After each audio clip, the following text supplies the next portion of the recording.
Welcome to Visalaandhra news. ముందుగా headlines చూద్దాం.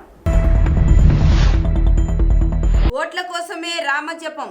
వ్యవసాయ కార్మిక సంఘం రాష్ట్ర సదస్సులో వినయ్ విశ్వం. నిబంధనలకు వ్యతిరేకంగా సెలవుల్లో కూడా స్కూళ్లు. ఏఎస్ఎఫ్ ఆందోళన. స్వలింగ వివాహానికి చట్టబద్ధత ఇవ్వలేం. సుప్రీంకోర్టు స్పష్టీకరణ. స్వలింగ వివాహంపై సుప్రీం తీర్పు విచారకరం. సిపిఐ 2040లోగా జాబిలిపైకి భారతీయుడు. ప్రధాని మోదీ.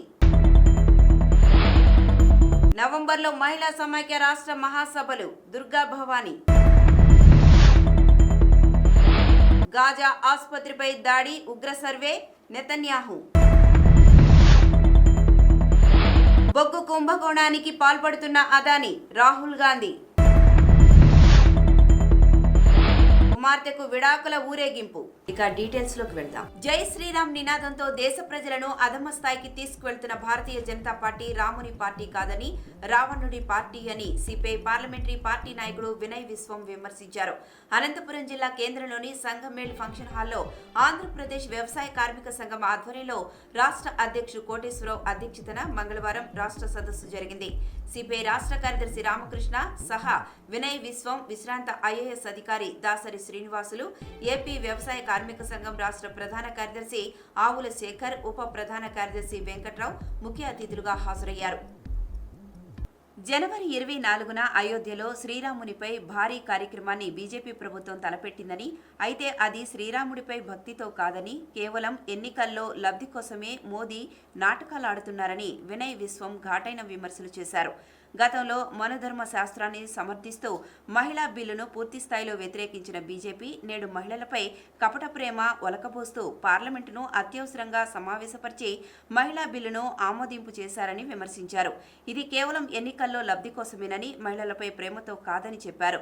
మహిళలపై ప్రేమే ఉంటే వచ్చే ఎన్నికల్లోనే మహిళా కోటాను అమలు చేసి ఉండేవారని, కానీ జనగణన, నియోజకవర్గాల పునర్విభజన వంటి సాకులు చెబుతోందని, ఇది ఎప్పటికి జరుగుతుందో, మహిళా బిల్లు ఎప్పటికి అమలవుతుందో ఎవరికీ తెలియదని మండిపడ్డారు.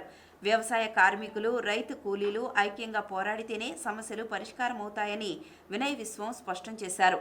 రాష్ట్రంలో తీవ్ర దుర్భిక్ష పరిస్థితులు ఎదుర్కొంటున్న 300 మండలాలను కరువు మండలాలుగా ప్రకటించాలని, ఉపాధి హామీ పనులు వెంటనే పునఃప్రారంభించాలని సిపిఐ రాష్ట్ర కార్యదర్శి రామకృష్ణ ప్రభుత్వాన్ని డిమాండ్ చేశారు.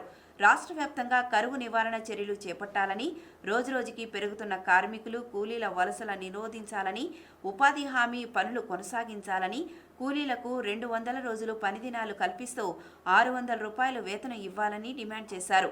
ఉపాధి లేక వ్యవసాయ కార్మికులు, రైతు కూలీలు వలసబాట పట్టారని చెప్పారు. కర్నూలు, అనంతపురం, శ్రీకాకుళం, విజయనగరం జిల్లాల్లో లక్షలాది ఎకరాల్లో రైతులు పంటలు వేయలేని దుస్థితి ఏర్పడిందని తెలిపారు. రాష్ట్రంలో కరువు పరిస్థితులను అధిగమించేందుకు, వలసల నివారణకు ఉపాధి హామీ పనులను తక్షణమే ప్రారంభించాలని, వ్యవసాయ కార్మికులను, పేదలను, రైతులను ఆదుకోవాలని ఆంధ్రప్రదేశ్ వ్యవసాయ కార్మిక సంఘం అధ్యక్షులు సిహెచ్ కోటేశ్వరరావు డిమాండ్ చేశారు. సంఘం రాష్ట్ర ప్రధాన కార్యదర్శి ఆవుల శేఖర్ ఈ సందర్భంగా మాట్లాడుతూ, ప్రస్తుత కరువు పరిస్థితిలో ప్రభుత్వాలు కూలీలను ఆదుకోకుండా ఉపాధి హామీ పథకాన్ని నిర్వీర్యం చేసేందుకు కుట్రలు పన్నుతున్నాయని విమర్శించారు. నియమ నిబంధనలకు వ్యతిరేకంగా సెలవుల్లో కూడా ప్రైవేట్, కార్పొరేట్ విద్యా సంస్థలు తరగతులు నిర్వహించడాన్ని అఖిల భారత విద్యార్థి సమైక్య ఏఐఎస్ఎఫ్ తీవ్రంగా నిరసించింది. కర్నూలు జిల్లా కోడుమూరులో ఏఐఎస్ఎఫ్ ఆధ్వర్యంలో సెలవుల్లో కూడా తరగతులు నిర్వహిస్తున్న స్కూళ్లను మూయించివేశారు. ఈ కార్యక్రమంలో ఏఐఎస్ఎఫ్ మండల నాయకులు వీరాంజనేయులు, సిద్ధు, వీరేష్ తదితరులు పాల్గొన్నారు.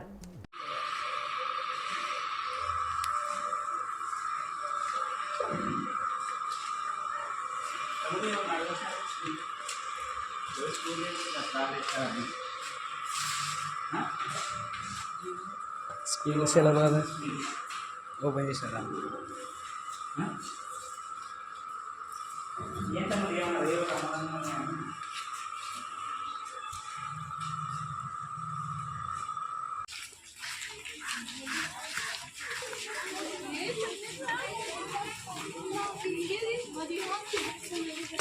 ప్రత్యేక వివాహ చట్టం కింద స్వలింగ వివాహానికి చట్టబద్ధమైన గుర్తింపును ఇవ్వడానికి సుప్రీంకోర్టులోని 5 న్యాయమూర్తుల రాజ్యాంగ ధర్మాసనం నిరాకరించింది. అటువంటి యూనియన్ చెల్లుబాటు కోసం చట్టాన్ని మార్చడం పార్లమెంటు పరిధిలో ఉందని తీర్పు చెప్పింది. అయితే వారు సహజీవనంలో ఉండవచ్చని తెలిపింది. స్వలింగ వివాహాలకు చట్టబద్ధత కల్పించే అంశంపై దాఖలైన పిటిషన్లపై దేశ అత్యున్నత న్యాయస్థానం మంగళవారం కీలక తీర్పు ఇచ్చింది. స్వలింగ సంపర్క జంటలపై ఎలాంటి వివక్ష చూపించొద్దని, వారి హక్కులను కాపాడాలని కేంద్ర రాష్ట్ర ప్రభుత్వాలను అత్యున్నత న్యాయస్థానం ఆదేశించింది. ఈ అంశంపై ప్రధాన న్యాయమూర్తి జస్టిస్ డివై చంద్రచూడ్ నేతృత్వంలోని 5 సభ్యులతో కూడిన రాజ్యాంగ ధర్మాసనం 10 రోజుల పాటు సుదీర్ఘ విచారణ చేపట్టి మే 11న తన తీర్పును రిజర్వ్ చేసింది. తాజాగా ఆ తీర్పును వెలువరించింది. ఈ పిటిషన్లపై రాజ్యాంగ ధర్మాసనం 4 వేర్వేరు తీర్పులు ఇచ్చింది. వివాహం విషయమై స్వలింగ జంటలు రాజ్యాంగం ప్రకారం దానిని ప్రాథమిక హక్కుగా కోరుకోరాదని పేర్కొంది. స్వలింగం అనేది కేవలం పట్టణాలు లేదా సమాజంలో ఉన్న వర్గాలకు మాత్రమే పరిమితమైనదనే అపోహను వీడాలని ఏకగ్రీవంగా పేర్కొంది. ప్రస్తుతం ఉన్న చట్టాల ప్రకారం స్వలింగ జంటలు చేసుకునే వివాహానికి ఎలాంటి గుర్తింపు లేదు. ఈ వివాహాలకు మేము హక్కులను కల్పించలేం. అది తమ ప్రాథమిక హక్కు అని స్వలింగులు పేర్కొనకూడదు. ఈ వివాహాలను గుర్తించేలా చట్టాలను రూపొందించే బాధ్యత పార్లమెంటుదే అని ధర్మాసనం స్పష్టం చేసింది. స్వలింగులు సమాజంలో ఎలాంటి వివక్ష చూపొద్దు. వారికి హక్కులు కల్పించాలి. వారి సహజీవనంపై ఫిర్యాదులు వస్తే కేసు నమోదు చేసే ముందు ప్రాథమిక దర్యాప్తు చేపట్టాలి. వారి లైంగికత్వంపై విచారించేందుకు సమన్లు జారీ చేసి పోలీసులు వేధింపులకు గురి చేయకూడదు. అలాంటి వారు హార్మోనల్ థెరపీలు చేయించుకోవాలని కుటుంబ సభ్యులు బలవంత పెట్టొద్దు అని సిజేఐ సూచించారు. స్వలింగ వివాహ హక్కును సుప్రీంకోర్టు తిరస్కరించడం అత్యంత విచారకరమని సిపిఐ జాతీయ కార్యదర్శి ఎంపీ వినయ్ విశ్వం ఒక ప్రకటనలో అన్నారు. వివాహ విషయంలో సమానత్వం పాటించకపోవడం సరైంది కాదని మంగళవారం సుప్రీంకోర్టు తీర్పు ఇవ్వడంపై వినయ్ విశ్వం వ్యాఖ్య చేశారు. సుప్రీంకోర్టు ఇచ్చిన తీర్పు స్వలింగులకు గల వివాహ చట్ట హక్కును తిరస్కరించింది. తీర్పుకు అనుకూలంగా 3, వ్యతిరేకంగా 2 జడ్జీలు తీర్పు చెప్పారు. ఎంతో ఆశతో సుప్రీంకోర్టు తీర్పు కోసం స్వలింగులు ఎదురుచూశారు. స్వలింగుల వివాహానికి సంబంధించి బీజేపీ ప్రభుత్వం సానుభూతితో లేదు అని తీర్పుపై వినయ్ విశ్వం వ్యాఖ్యానించారు. ఆర్ఎస్ఎస్ నియంత్రణలో గల కేంద్ర బీజేపీ ప్రభుత్వం కోర్టుకు సమర్పించిన అంశాల పరిధిలో కోర్టు తీర్పును చూసి తీరవలసిందే. ప్రధానమంత్రి, ఇతర అనేక సీనియర్ మంత్రులు, ఆర్ఎస్ఎస్ మాజీ కార్యకర్తలు ఈ తీర్పును గౌరవిస్తున్నారు. ఎల్లవేళలా ఆర్ఎస్ఎస్కు స్వలింగుల వివాహ హక్కు ఇష్టం లేదు. పురుషాధిక్య సమాజమే ఆర్ఎస్ఎస్ తొలి నుంచి కోరుకుంటున్నది. అందువల్ల మహిళలకు గల ప్రాథమిక హక్కును తిరస్కరిస్తోంది. అణచివేతకు గురైన కులాల వారికి, వర్గాల వారికి గల హక్కులను ఈ ప్రభుత్వం ఎంతమాత్రం పట్టించుకోవడం లేదు. వీరికి గల న్యాయమైన సామాజిక హక్కులను కూడా ఖాతరు చేయడం లేదు. స్వలింగులకు సమానమైన హక్కులను మేము పూర్తిగా కట్టుబడి ఉన్నాం. వీరికి గల మానవ హక్కులను అంటే వివాహ హక్కును, సంబంధిత ప్రయోజనాలను మేము పూర్తిగా సమర్థిస్తున్నామని వినయ్ విశ్వం తెలిపారు. సుప్రీంకోర్టు ఈ విషయాన్ని కేంద్ర ప్రభుత్వానికి అప్పగించడం అత్యంత విచారకరమన్నారు. అత్యంత కీలకమైన అంశాన్ని కేంద్రానికి అప్పచెప్పడం సరైంది కాదని, అణచివేతకు గురైన ప్రజల హక్కును ప్రభుత్వానికి అప్పగించ ఉండవలసింది కాదన్నారు. అలాగే స్వలింగులకు రిజర్వేషన్ లాంటి హక్కులను పొందడం జాప్యం జరుగుతూనే ఉంది. ఈ హక్కుల కోసం స్వలింగులు ఎంతకాలం పోరాటం చేయాలి? ఇప్పటికైనా సమస్యను పరిష్కరించాలని వినయ్ విశ్వం డిమాండ్ చేశారు. 2040 నాటికి తొలి భారతీయుడిని చంద్రుడిపైకి పంపించాలని, 2035 నాటికి భారత అంతరిక్ష కేంద్రాన్ని ఏర్పాటు చేయాలని లక్ష్యంగా పెట్టుకోవాలని ప్రధాని నరేంద్ర మోదీ మంగళవారం శాస్త్రవేత్తలను కోరారు.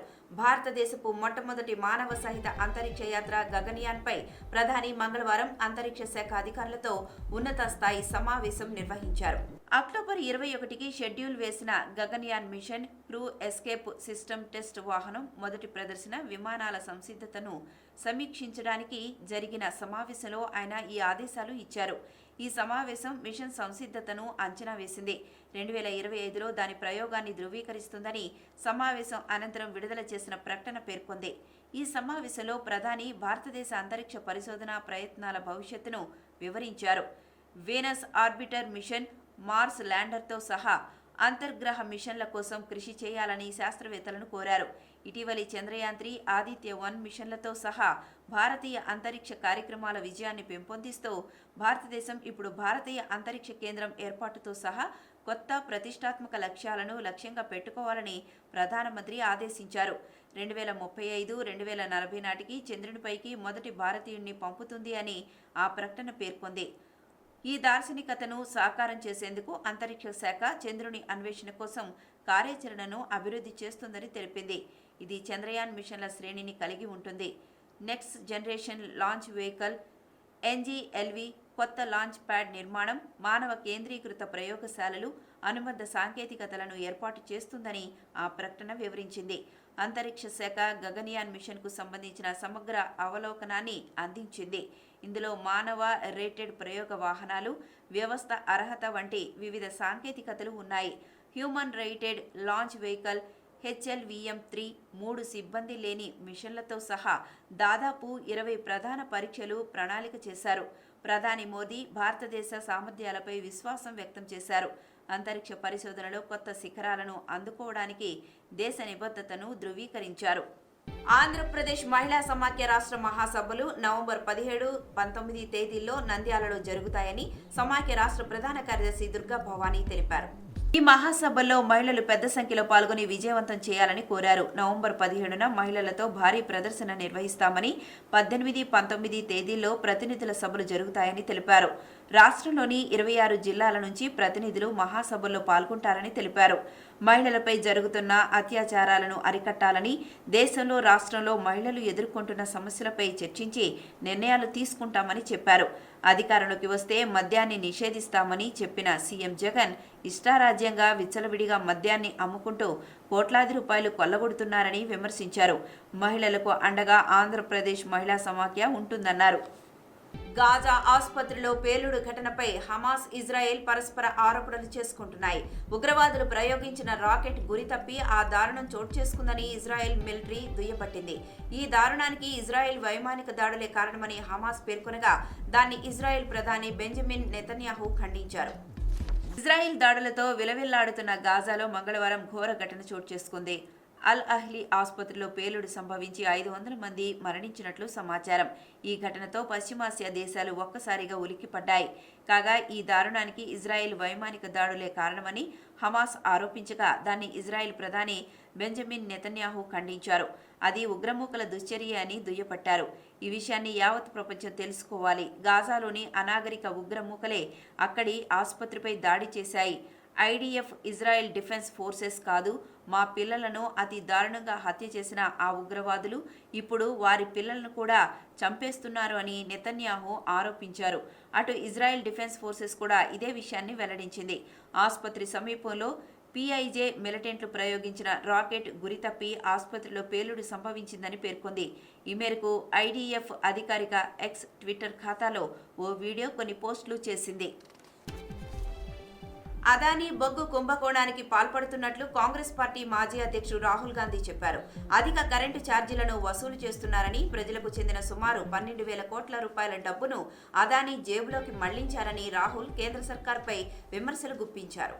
ఎన్నికల ప్రచారం కోసం బుధవారం తెలంగాణకు వచ్చిన రాహుల్ మాట్లాడుతూ నేడు న్యూఢిల్లీ మీడియా ఫైనాన్షియల్ టైమ్స్ ప్రచురించిన రిపోర్టుపై కామెంట్ చేశారు. అదానీ కోల్ స్కామ్ గురించి భారతీయ మీడియా ఏమాత్రం పట్టించుకోవడం లేదన్నారు. ఇండోనేషియా నుంచి అదానీ బొగ్గును కొనుగోలు చేస్తున్నారని, ఆ బొగ్గు ఇండియాకు వచ్చేలోగా దాని ధర రెట్టింపు అవుతుందని, దీంతో మన కరెంటు బిల్లులు కూడా పెరుగుతున్నాయని, పేద ప్రజల నుంచి అదానీ సొమ్ము దోచుకుంటున్నారని, ఫైనాన్షియల్ టైమ్స్లో వచ్చిన కథనంతో ఏ ప్రభుత్వమైనా దిగి రావాల్సిందేనని, ప్రజల నుంచి నేరుగా డబ్బును వసూలు చేస్తున్నట్లు రాహుల్ గాంధీ విమర్శించారు. అత్తింట్లో తన కుమార్తె అనుభవిస్తున్న కష్టాలను చూసి తట్టుకోలేక ఓ తండ్రి ఆమెను మేళతాళాలు, బాణసంచా సందడి మధ్య పుట్టింటికి ఊరేగింపుగా తీసుకొచ్చారు. జార్ఖండ్లోని రాంచీలో ఈ అరుదైన ఘటన చోటు చేసుకుంది. ఈ నెల 15న జరిగిన ఈ ఊరేగింపు వీడియోను ఆయన సామాజిక మాధ్యమాల్లో పోస్ట్ చేశారు. రాంచీలో నివసించే ప్రేమ్ గుప్తా అనే వ్యక్తి గతేడాది ఏప్రిల్లో తన కుమార్తె సాక్షి గుప్తాకు సచిన్ కుమార్ అనే వ్యక్తితో ఘనంగా వివాహం జరిపించారు. అయితే ఆ తర్వాత కొన్ని రోజులకే సచిన్ నుంచి తన కుమార్తెకు వేధింపులు మొదలయ్యాయని ప్రేమ్ గుప్తా చెప్పారు. సచిన్కు అంతకు ముందే వివాహమైనట్లు తెలిసిందని, అయినప్పటికీ అతనితో బంధం కొనసాగించాలని తొలుత నిర్ణయం తీసుకున్నామని సాక్షి పేర్కొన్నారు. కానీ వేధింపులు ఎక్కువ అయ్యేసరికి సచిన్తో కలిసి ఉండడం సాధ్యం కాదని అనుకున్నట్లు వివరించారు. అందుకే వైవాహిక జీవితానికి వీడ్కోలు పలకాలని తల్లిదండ్రులకు చెప్పినట్లు తెలిపారు.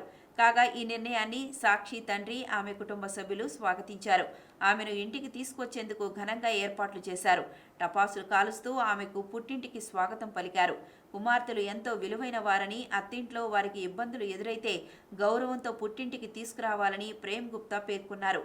ఈ నేపథ్యంలో సచిన్తో విడాకులు ఇప్పించాలని న్యాయస్థానంలో సాక్షి కేసు దాఖలు చేశారు. ఈ వార్తలు ఇంతటితో సమాప్తం. నమస్కారం.